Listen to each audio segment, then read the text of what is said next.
شهر رمضان الذي أنزل فيه القرآن هدى للناس وبينات من الهدى والفرقان فمن شهد منكم الشهر فليصم ومن كان مريضا أو على سفر فعدة من أيام أخر يريد الله بكم اليسر ولا يريد بكم العسر ولتكملوا العدة ولتكبروا الله على ما هداكم ولعلكم تشكرون. وعن أبي هريرة رضي الله تعالى عنه قال قال رسول الله صلى الله عليه وآله وسلم إذا دخل رمضان فتحت أبواب الجنة وغلقت أبواب جهنم وسلسلة الشياطين وفي رواية أبواب الرحمة. وقال الله تبارك وتعالى إن الله وملائكته يصلون على النبي يا أيها الذين آمنوا صلوا عليه وسلموا تسليما. اللهم صل على سيدنا ومولانا محمد وعلى آل وأصحاب سيدنا ومولانا محمد. جیسا کہ آپ جانتے ہیں کہ رمضان المبارک کا بابرکت مہینہ ہے اور اس مہینے کے اندر اللہ رب العزت نے اپنے محبوب رسول مجتبی حضرت محمد مصطفیٰ صلی اللہ علیہ وآلہ وسلم پر اپنا کلام نازل فرمایا. اسی نسبت سے قرآن مجید کے اندر ہی اس بات کی وضاحت فرما دی کہ شہر رمضان الذی انزل فیہ القرآن، کہ رمضان وہ مہینہ ہے کہ جس میں اللہ تعالیٰ نے قرآن مجید نازل فرمایا. شہر مہینے کو کہتے ہیں شہر رمضان الذی انزل فیہ القرآن ھدی للناس، لوگوں کی ہدایت کے لیے، وبینات من الہدی والفرقان، اور اس میں واضح نشانیاں موجود ہیں ہدایت کی اس مہینے کے اندر، اور اس کو فرقان بھی فرمایا. فرقان فرق کرنے والے کو کہتے ہیں، یعنی یہ کلام مجید جو ہے فرقان حمید بھی ہے کہ اللہ کا یہ کلام حق اور باطل میں فرق کرنے والا کلام ہے. تو یقیناً اس کلام کی وجہ سے لوگوں کے سامنے کفر و شرک کی حقیقت آشکار ہوئی اور حق باطل سے واضح ہو کر سامنے آ گیا. اس لیے فرمایا کہ یہ لوگوں کے لیے ہدایت بھی ہے، اس میں واضح نشانیاں بھی ہیں ہدایت کی، اور یہ حق اور باطل میں فرق کرنے والا بھی ہے. لہٰذا ایک طرف تو یہ قرآن کی طرف اشارہ ہے اور دوسری طرف پھر رمضان المبارک کے مہینے کی بات کی جا رہی ہے. تو ساتھ ہی یہ حکم دیا جا رہا ہے کہ فمن شاہد منکم الشہر فلیصم، کہ تم میں سے جو کوئی اس مہینے کو پائے، یعنی شاہدہ کا مطلب تو دیکھے، یعنی مراد کیا ہے کہ تم میں سے جو بھی اس مہینے کو پائے، یعنی اس مہینے کے اندر تم میں سے جو بھی موجود ہو، فلیصم، تو اس کو چاہیے کہ روزے رکھے. یعنی اس مہینے کے روزے فرض کیے گئے ہیں، جیسا کہ میں نے آپ کو پچھلی گفتگو میں بھی یہ بات واضح کر دی تھی کہ کتب علیکم الصیام، تم پر روزے فرض کیے گئے ہیں، لازم کیے ہیں. تو یہاں پر بھی اس بات کی وضاحت آ گئی کہ جو کوئی اس مہینے میں موجود ہو، یعنی ہر وہ شخص جو عاقل ہے، جو بالغ ہے، جو مکلف ہے، جو شریعت کے احکامات کا پابند ہے، جس پر شریعت کے احکام لازم آتے ہیں، اس کے لیے کیا ضروری ہے؟ اس کے لیے ضروری ہے کہ اس میں روزے رکھے. روزے رکھنا ضروری ہے. اور پھر روزے کی تفصیل آپ جانتے ہیں کہ روزہ ہے کیا. روزہ یقیناً بدنی عبادت ہے. یہ ایسی عبادت ہے کہ جس کے بارے میں یا وہ فرد جانتا ہے یا اس کا اللہ جانتا ہے کہ وہ اس عبادت کے اندر اس عبادت کے ساتھ جو ہے وہ وقت گزار رہا ہے. اس وقت میں کیسا وقت گزارا ہے یہ اللہ ہی جانتا ہے. روزے سے ہے یا نہیں ہے، اس حقیقت کا جو ہے وہ اسی شخص کو معلوم ہوتا ہے جو روزے سے ہے۔ پھر میں نے آپ کے سامنے رسول اللہ صلی اللہ علیہ وآلہ وسلم کا ایک فرمان جو ہے وہ نقل کیا ہے، اور اس فرمان کو حضرت ابو ہریرہ رضی اللہ تعالیٰ عنہ سے روایت کیا گیا ہے کہ ابو ہریرہ رضی اللہ تعالیٰ عنہ قال قال رسول اللہ صلی اللہ علیہ وآلہ وسلم، کہ رسول اللہ صلی اللہ علیہ وآلہ وسلم نے فرمایا اذا دخل رمضان، جب رمضان شروع ہوتا ہے، جب رمضان کے مہینے میں ہم داخل ہوتے ہیں، یا جب رمضان کا مہینہ شروع ہوتا ہے، اذا دخل رمضان فتحت، کھول دیے جاتے ہیں، فتحت کھول دیے جاتے ہیں ابواب الجنہ، جنت کے دروازے۔ جب رمضان کا مہینہ شروع ہوتا ہے تو جنت کے دروازے کھول دیے جاتے ہیں۔ وغلقت ابواب جہنم، اور جہنم کے دروازے بند کر دیے جاتے ہیں، جہنم کے دروازے بند کر دیے جاتے ہیں۔ یہ رمضان کی برکت ہے، یہ رمضان کی عظمت ہے، یہ رمضان کی حیثیت اور اہمیت ہے کہ اللہ رب العزت جب یہ مہینہ شروع ہوتا ہے، ایسا بابرکت مہینہ ہے، ایسا عظمت والا مہینہ ہے کہ جب یہ مہینہ شروع ہوتا ہے تو اللہ کی رحمتوں، اللہ کی طرف سے برکتوں کا نزول اس طرح سے ہوتا ہے، اللہ کی طرف سے بخششوں کے لیے انتظامات اس طرح سے کیے جا رہے ہوتے ہیں کہ انسان جو ہے اگر تھوڑی سی توجہ کرے تو بڑھ کر ان کو حاصل کر سکتا ہے۔ کسی بھی جو ہے وہ گھر میں داخل ہونے کے لیے اس کے دروازے سے گزرنا پڑتا ہے۔ اگر آپ دروازے سے باہر رہیں اور کہیں کہ میں اس میں داخل ہوں، تو حقیقت اس کے برعکس ہوتی ہے کہ جب تک آپ دروازے سے داخل نہیں ہو جاتے، آپ اس مکان کے اندر شامل جو ہے وہ سمجھے نہیں جائیں گے، اس کے اندر داخل سمجھے نہیں جائیں گے۔ تو مطلب کیا ہے کہ جنت کے دروازے تو کھول دیے گئے ہیں، جنت کے دروازے تو کھول دیے گئے، اللہ رب العزت نے جنت کے دروازے کھول دیے ہیں اور جہنم کے دروازے بند کر دیے ہیں، جہنم کے دروازے بند فرما دیے ہیں۔ مگر یہ ہے کہ دروازے سے گزر کر جنت میں داخل ہونے کے لیے تو چلنا تو پڑے گا نا، تھوڑا آگے بڑھنا تو پڑے گا نا۔ یہ تو نہیں ہے کہ جنت میں داخل ہونا چاہتے ہیں، جنت کے دروازے کھلے پڑے ہیں، جنت کے دروازے کھلے پڑے ہیں، مگر جنت میں داخل ہونے کے لیے خود بخود جنت میں داخل ہو جائے، ایسا نہیں، ایسا نہیں۔ تگودو کرنی پڑے گی، کوشش کرنی پڑے گی، تھوڑا چلنا پڑے گا۔ اور وہ طریقہ بھی بتا دیا، وہ طریقہ یہی کہ یہ مہینہ جو ہے اگر تم اس میں موجود ہو تو پھر فلیصم، تم کو روزے رکھنے ہوں گے، تم کو روزے رکھنے ہوں گے، یعنی عبادت اختیار کرنی ہوگی، اللہ کا حکم ماننا ہوگا، بندگی کرنی ہوگی، بندگی کے جو پہلو ہیں وہ اختیار کرنے ہوں گے، اطاعت کو جو ہے وہ اپنے لیے اور اپنی آخرت کو سنوارنے کے لیے اختیار کرنا ہوگا۔ اطاعت کو اختیار کیے بغیر، بندگی کو اختیار کیے بغیر، عمل کیے بغیر، عمل صالح کو اختیار کیے بغیر اس دروازے سے داخل ہو کر جنت میں داخل ہونا جو ہے وہ ممکن نہیں ہے، دروازے تو کھلے ہوئے ہیں۔ ساتھ ہی یہ جو فرمایا جا رہا ہے کہ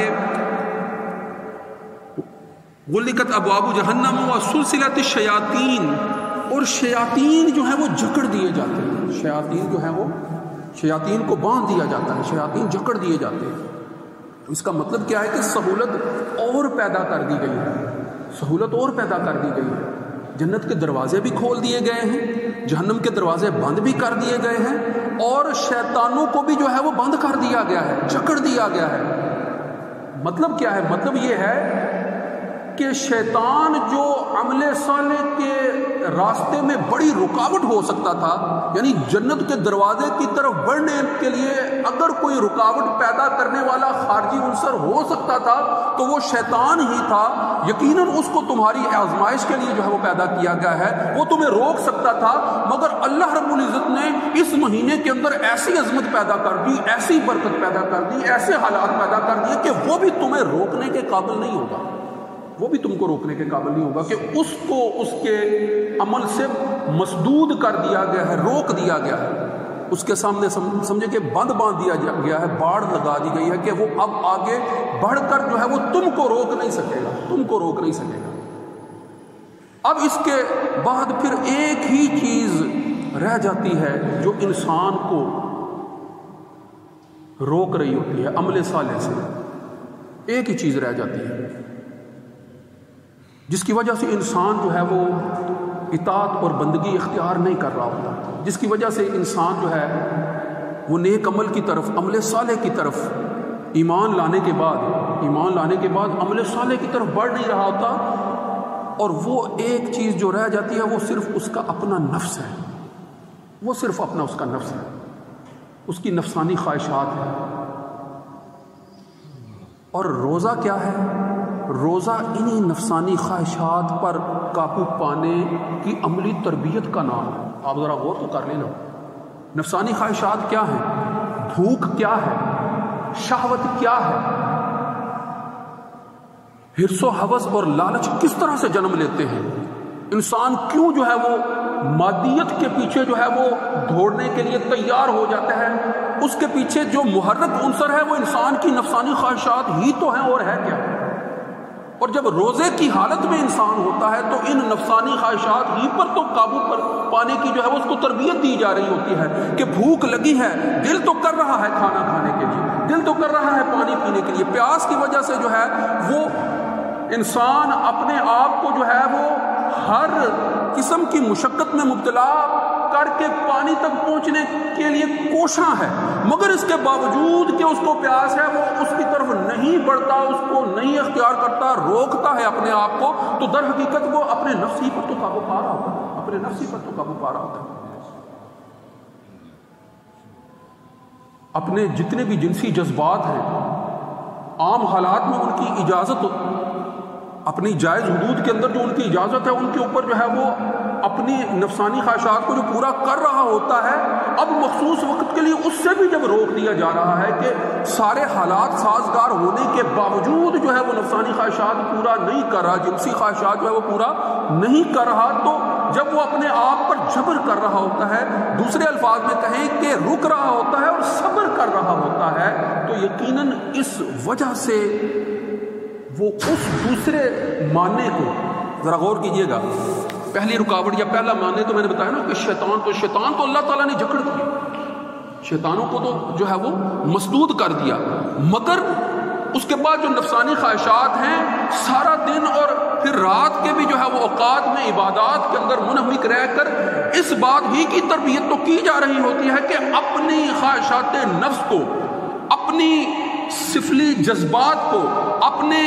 جو مادی جذبات ہیں ان کو قابو میں کر لو. سارا دن اسی کی تو مشق کروائی جاتی ہے، لہٰذا جب اس کی مشق کرنے کے لیے انسان اپنے آپ کو تیار کر لیتا ہے اور اس کو اختیار کرتا ہے تو نتیجہ کیا نکلتا ہے؟ نتیجہ یہی نکلتا ہے کہ اس کے اعمال اللہ کی رضا کے عین مطابق ہونا شروع ہو جاتے ہیں، وہ اطاعت الہی کا علمبردار جو ہے وہ نظر آنا شروع ہو جاتا ہے، وہ اللہ اور اللہ کے رسول کے احکامات کا پابند نظر آنا شروع ہو جاتا ہے. اگر اسی بات کو آپ دوسرے انداز میں دیکھیں کہ انسان کا جو جسم ہے، یہ جو انسان کا جسم ہے، یہ جو ظاہری وجود نظر آ رہا ہے، مادی وجود، یہ اس کا مادی وجود ہے، اور یقیناً انسان صرف اس مادی وجود کو نہیں کہتے ہیں، اس کے اندر روح بھی موجود ہے،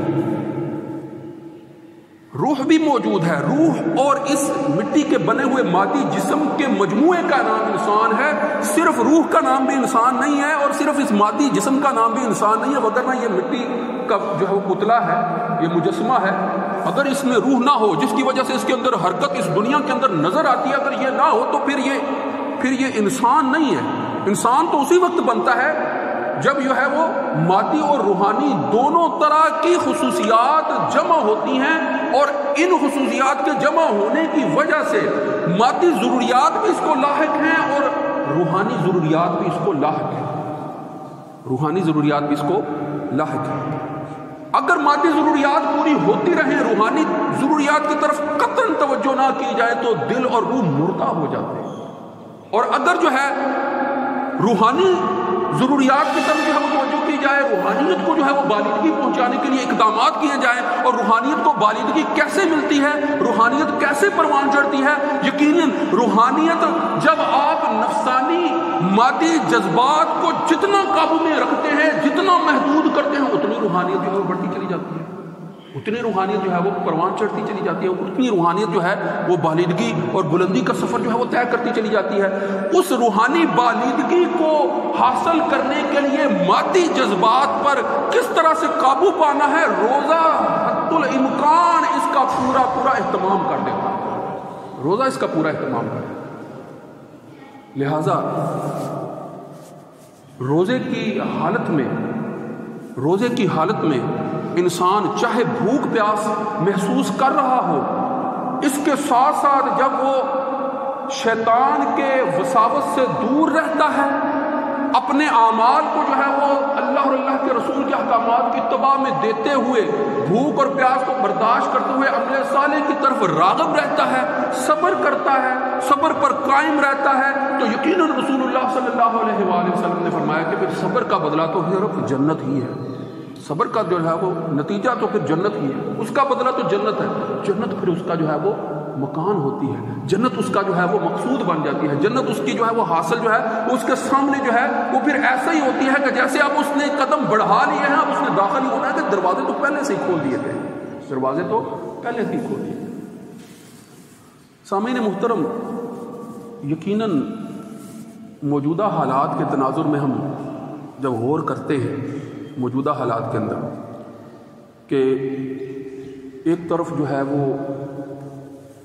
بین الاقوامی طور پر سازشوں کا بازار گرم نظر آتا ہے، بین الاقوامی طور پر جو ہے وہ حق و باطل کی جنگ میں جو ہے وہ ذرہ برابر جو ہے وہ کمی نظر نہیں آ رہی، دن بدن جو ہے وہ حالات سخت اور کشیدہ سے کشیدہ تر ہوتے چلے نظر آ رہے ہیں۔ اور یہ بین الاقوامی سطح پر جو میں بات کر رہا ہوں، یہ صرف یہ نہیں ہے کہ حق اور باطل کی دو بدو لڑائی اور جو ہے وہ گھمسان کا رنگ پڑا ہوا ہے، صرف اتنی بات نہیں ہے، جنگوں کی تکنیکیں ایسی بدل گئی ہیں، جنگوں کے معاملات ایسے بدل گئے ہیں،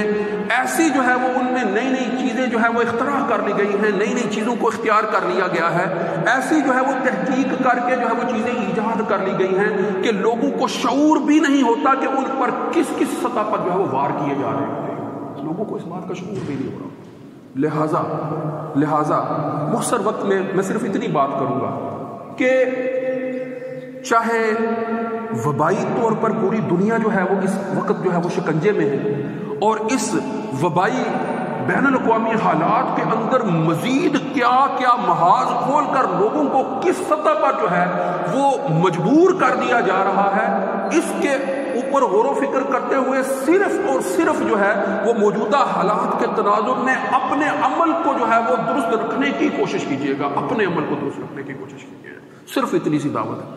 یہ رمضان کا مہینہ ہے، رمضان کے مہینے کے اندر جب اللہ رب العزت نے جو ہے وہ شیطانی معاملات کو قابو کر دیا ہوا ہے، تو پھر جو ہے وہ نفسانی معاملات، نفسانی خواہشات جو ہے وہ کیوں ختم نہیں کر رہے؟ کیوں ہم جو ہے وہ اپنی نفسانی خواہشات کے چکر میں دنیا کو جو ہے وہ ذلیل و رسوا کرنے کے لیے جو ہے اقدام پر اقدامات کرتے چلے جا رہے ہیں؟ کیوں جو ہے وہ اپنی نفسانی خواہشات کے جو ہے وہ اندر آ کر، ان کے تہہ دام آ کر، ان کے قبضے میں آ کر اپنے معاملات کو بگاڑتے چلے جا رہے ہیں؟ بگاڑنا اور سنوارنا صریحاً ہمارے اپنے ہی ہاتھ میں ہوتا ہے اس دنیا میں، اگر جو ہے وہ معاملہ فہمی کے ساتھ جو ہے وہ معاملات اختیار کیے جائیں۔ رمضان کا مہینہ ہے، اس مہینے میں غزوہ بدر ہوئی تھی، اسی مہینے میں غزوہ بدر ہوئی تھی، اور انشاءاللہ 17 رمضان المبارک جو غزوہ بدر کا دن ہے، آئندہ جمعوں میں اس پر تفصیل سے گفتگو بھی کروں گا کہ کس طرح سے صبر کا عظیم مظاہرہ جو ہے وہ صحابہ نے پیش کر دیا تھا۔ انشاءاللہ آئندہ اس پر گفتگو ہوگی۔ وآخر دعوانا الحمدللہ رب العالمین۔ سنت ادا فرمائیں۔